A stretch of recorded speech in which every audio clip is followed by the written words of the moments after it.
బంగారం ధరలు తగ్గితే కొనుగోలు చేద్దామని ఎదురుచూస్తున్న వారికి నేటి మార్కెట్ అప్డేట్ ఊహించని షాక్ ఇచ్చింది. ధనత్రయోదశి, దీపావళి పండుగ సందర్భంగా భారీ కొనుగోళ్లు జరిగినప్పటికీ పసిడి పరుగు మాత్రం అస్సలు తగ్గట్లేదు. నేడు హైదరాబాద్లో బంగారం ధర ఏకంగా ఒక తులంపై 2,000 పైనే పెరగడంతో పెట్టుబడిదారులు, కొనుగోలుదారులు ఆందోళన చెందుతున్నారు. అక్టోబర్ 21న హైదరాబాద్ మార్కెట్లో బంగారం ధరలు పరిశీలించుకున్నట్లయితే స్వచ్ఛమైన 24 క్యారెట్ల బంగారం ధర 10 గ్రాములు ఏకంగా 2,080 రూపాయలు పెరిగి 1,30,690 నుంచి 1,32,770కి చేరుకుంది. ఇది మార్కెట్లో నెలకొన్న అనిశ్చితిని, పెరుగుదలకు డిమాండ్ను సృష్టిస్తోంది. ఇక ఆభరణాల తయారీకి ఉపయోగించి 22 క్యారెట్ల బంగారం ధర 10 గ్రాములపై 1,900 పెరిగి 1,21,700కి చేరుకుంది. 18 క్యారెట్ల బంగారం ధర 1,560 రూపాయలు పెరిగి 99,580కి ఎగబాకింది. కమోడిటీ మార్కెట్లోనూ బంగారం, వెండి ధరలు సంచలనం సృష్టిస్తున్నాయి.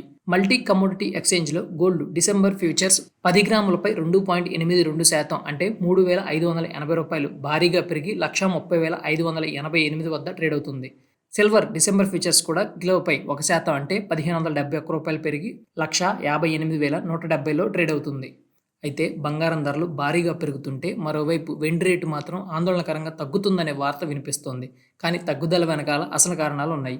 నేడు కిలో వెండిపై 2,000 రూపాయలు తగ్గి 1,88,000 వద్ద ట్రేడ్ అవుతుంది. అయితే మార్కెట్ వర్గాల అంచనాల ప్రకారం వెండి మార్కెట్ ప్రస్తుతం తీవ్రమైన కొరతను ఎదుర్కొంటుంది. భారతదేశంలో పండగల సీజన్లో జరిగిన అపూర్వమైన కొనుగోళ్లు, అలాగే ప్రపంచవ్యాప్తంగా డిమాండ్ కారణంగా లండన్ మార్కెట్లో తీవ్ర కొరత ఏర్పడిందని బ్లూంబెర్గ్ నివేదిక తెలిపింది.